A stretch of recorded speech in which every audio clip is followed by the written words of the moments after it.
ಕಷ್ಟಗಳು ಬಂದರು, ಹೌದು, ಅದನ್ನು ಅನುಭವಿಸುತ್ತಾ ಇರುವ ಯೋಗ ನಿನಗಿಲ್ಲ. ಆಹಾ, ಯಾಕೆಂದ್ರೆ ಆರ್ಥಿಕವಾದಂತಹ ಸಮಸ್ಯೆ.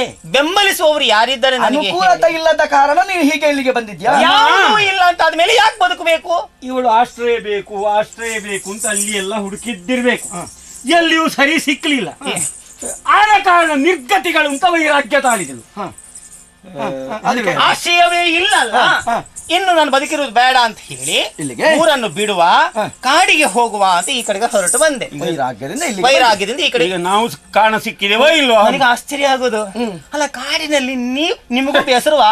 ಯಾರಿಗೆ? ನಿಮಗೂ ವೈರಾಗ್ಯವಾ? ನಮ್ಮ ಮುಖ ಕಂಡಾಗ ನಿನಗೆ ಬೇಸರದ ಮುಖದ ಹಾಗೆ ಕಾಣುತ್ತಲ್ಲ. ನೀವು ಬೇಕಾದ್ದು ಸಿಕ್ಕದೇ ಇದ್ದರೆ ವೈರಾಗ್ಯವೇ. ಮತ್ತೆ ನೀವು ಊರು ಬಿಟ್ಟವರಾ?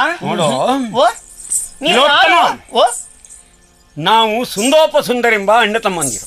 ಸುಂದೋಪ ಗೆದ್ದವರು. ಅಣ್ಣ ಯಾರು, ತಮ್ಮ ಯಾರು? ಅವ ಅಣ್ಣ, ನಾನು ತಮ್ಮ. ಅವ ಸುಂದ, ನಾನು ಉಪಸುಂದ. ಹೌದೇ? ನೀವು ನಾವು ಅವಳ ಮಕ್ಕಳು. ಹೌದೇ? ನಿನಗಷ್ಟು ಸರಿಯಾಗಿ ಹೇಳುವುದಕ್ಕೆ ಕಷ್ಟ ಆಗುದಿದ್ರೆ ಅವಳಿ ಮಕ್ಕಳು ಅಂತ ಹೇಳು. ಬೇಡಪ್ಪ, ಅವಳಿ ಜವಳಿ ನೀವು ಹೇಗೆ ಬೇಕಾದ್ರೂ ಕಳಿ. ಆದೀತು. ನಾನು ಸುಂದ, ಅವನು ಸುಂದ.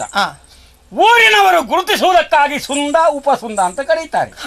ನೋಡೇ, ಈಗ ನಾವು ಇಷ್ಟರವರೆಗೆ ಎಲ್ಲೆಲ್ಲ ಸಂಚರಿಸಿದ್ದೆವು, ಅಲ್ಲಿ ನಿನ್ನಂತವಳನ್ನು ಕಂಡವರಿಲ್ಲ. ಹೊಸತಾದ ರೂಪ ಇದು.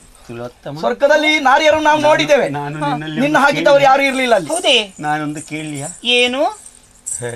ಬೇಸರಿಸಬೇಡ. ಬೇಸರ ಆಗುವುದನ್ನು ಹೇಳಬೇಡಿ. ನಿನಗೆ